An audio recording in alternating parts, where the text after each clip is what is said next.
Well, this is going to be a short little roundup of the bottles I found while I was up in New Jersey.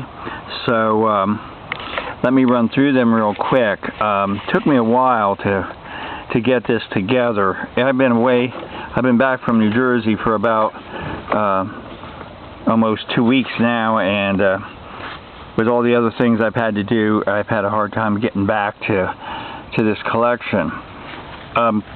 Like I said in the video, I'm not going to waste people's time this time by going and showing you every little bottle that I found. I find a lot of the same things, and I keep a lot of the blue bottles, what have you, the bromos and all that. But for me to give you something that you've never seen before, it'd be redundant for me to show you over and over the same bottle. So when I find something new to me or something unique, I will definitely show you. So let's start out with the soda bottles first. There's a few of them. By the way, all these bottles, I found very little information about them. I found a little bit about the White Rock, but everything else is sort of anonymous. This is interesting, though. This bottle here is a HP Disbro and Son, and it says contents bottler, registered, 12 fluid ounces, and this is from Keyport, New Jersey. This has a pry off, so of course it dates it to about the 1920s.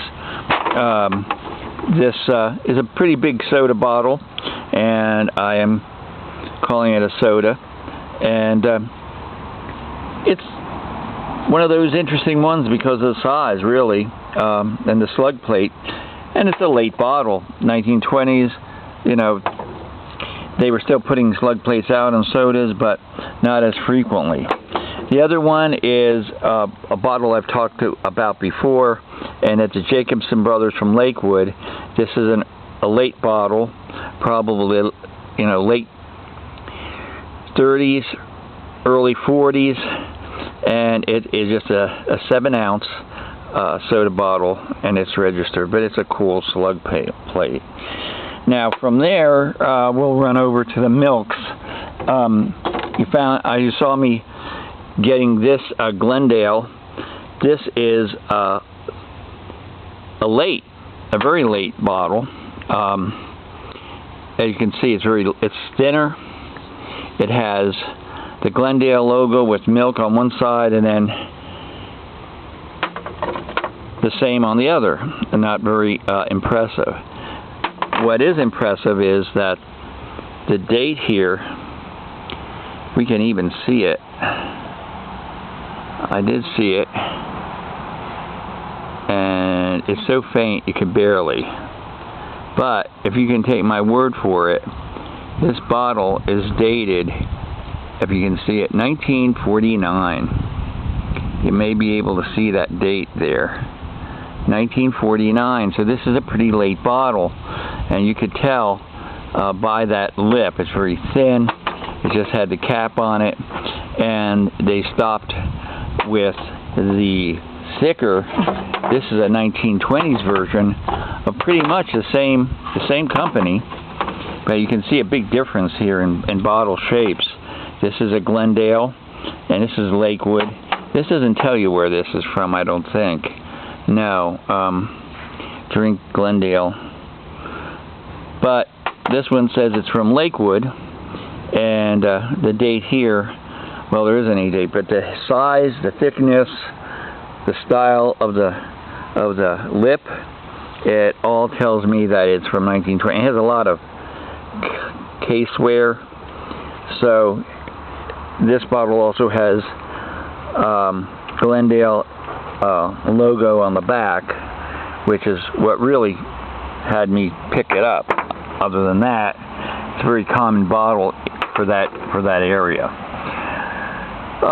The other soda that or soda water bottle. This is my little doggy. She's a good dog. Is this one, White Rock. Now, White Rock was a very prolific bottler. They started way back in 1871 in Wisconsin, but by 1876 they were so big that they were nationwide. A pharmacist by the name of Cover, H.M. Cover, he was the guy who started bottling this stuff at the White Rock Springs up there. But by the time 1876 came along, they moved to New York, White Rock, New York. And they've been there by 1923. They were one of the largest soda water manufacturers in the country. This bottle is prolific. You find a lot of these. They're never marked, except this time you can see White Rock on the neck. So that's what I collected. And again, this can tell you very easily that it's after 1940, because there's a little period beyond the number. This is 44, so you see that as the date. Other than that, the whiskeys were the ones that I were really drawn to. This is a Prohibition, probably before 1920 or during the 1920s. This bottle was probably, and it has a weird shape. It looks like it was, I thought it was a Golden Wedding because it has the same body shape, but it isn't. It is horseshoe whiskey, and it definitely was exported from Canada, and it has all the earmarks of that era of the 1920s. The other was Silver Wedding. This is a very deco style from the 20s. It's a flask. There is, let me look. This is full pint on it. It doesn't say much for who made it, but it might come from Canada also. But you can see it's vaporized, so whatever that means.